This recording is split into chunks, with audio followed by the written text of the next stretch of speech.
What's going on, family? So, I had a conversation with a loved one earlier today, and it was around AI and creativity. So, I wanted to share some perspectives for anybody that might be either pro super AI and super tech and automate everything, and then the other end of the spectrum, just no, don't want to even do it. It's evil, the devil, etc.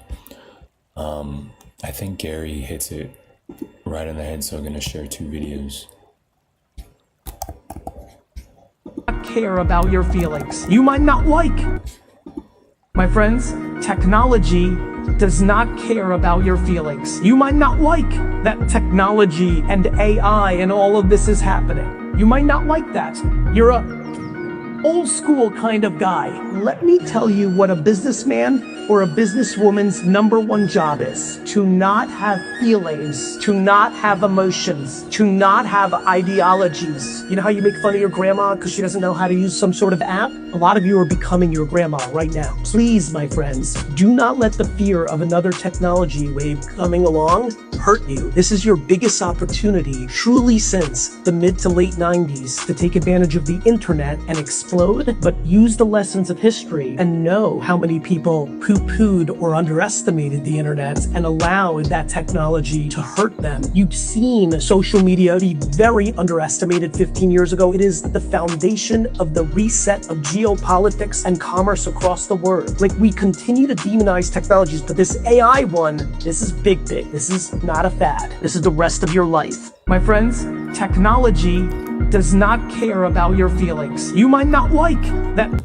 Okay, so the part where he said if you're a business person, your number one thing is to not have feelings. I hear the truth in that. I disagree, right? Obviously, people are people and they're going to have feelings regardless. That said, everything that he's saying with it, I agree in terms of technology does not care.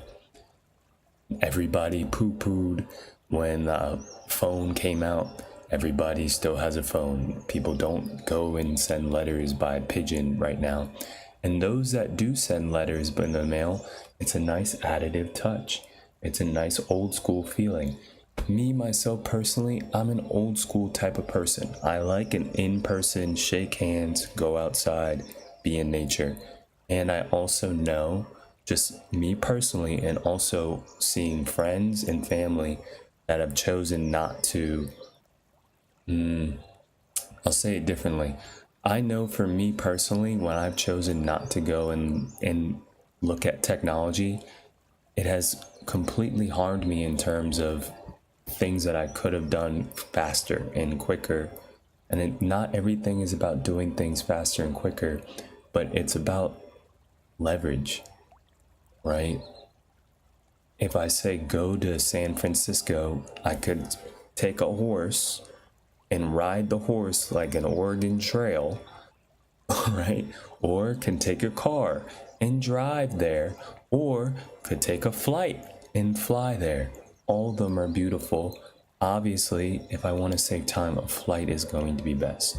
Now, I want to give the other end of the spectrum too, because he shares Number two that biggest trend in 2026, the unplugging of Gen Alpha, which is an indicator to the unplugging of every generation. Starting in 2026, you'll see more businesses like this. I just talked about a business where you get paid to walk with people, like literally walk with them. I believe what you'll see, and you're already seeing it, I think experiential, music festivals, going outside, going to events, going out and putting the phone away. Private clubs that make you put the phone in a locker before you walk in. The forcing of the deplug is now starting to already happen, and more importantly, the choosing to deplug is happening. More kids want to take a hike on a Saturday, and I think you'll see it more and more. But I think someone like myself and many in the room right now with me as I film this will actually just start to do it in the same way we just started to exercise more. Like, we're just all gonna be like, you know what? I need 7 hours that I allocated in 2023 to a phone, laying in bed doom scrolling. I need to allocate that to go out and do things with no phone. Number two biggest trend in 2026, the unplugging of Gen Alpha, which is an indicator to the unplugging of every generation.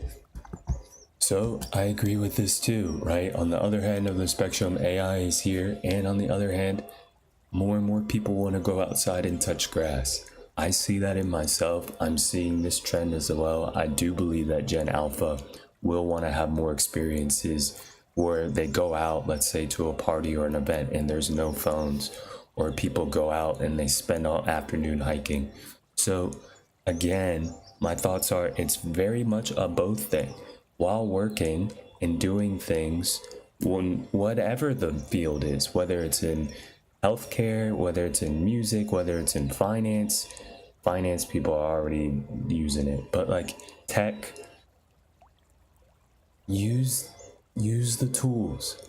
And creatives use the tool. Don't have the artist ego of like, oh well, I won't even touch that. There can be a way to still be soulful and be able to use something. If you want to go and do a specific part, do it. But if you want to edit something faster or more efficiently, then, or it's something that you don't like, then use a tool that will be able to do it for you. Yeah, these are my thoughts. Today I learned about chord connectors on OpenStudio. If you're not aware of what OpenStudio is, platform for your jazz. Number one platform for jazz and just teaching piano from a jazz perspective. I really like their content. I think they do a really great job in terms of educational content. And then I'm also learning that when I talk, and this is a habit that I'm going to get better at, look at the little box underneath the camera rather than looking at the screen. Just helps in terms of eye contact. Overdue, on time.